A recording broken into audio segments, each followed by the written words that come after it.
আগে মোটরটির আওয়াজ শুনুন। এই আওয়াজের জন্যই কাস্টমার আমাকে মোটরটি দিয়ে গেছে।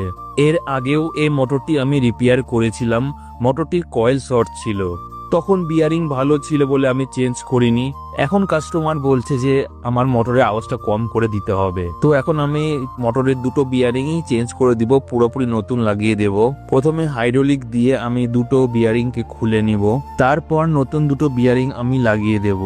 এরপর পুরো মোটরটাকে ভালোভাবে ফিট করে নেব। বাস, আমাদের মোটর পুরোপুরি কমপ্লিট। এবার আর কোনো রকম কোনো আওয়াজ নাই।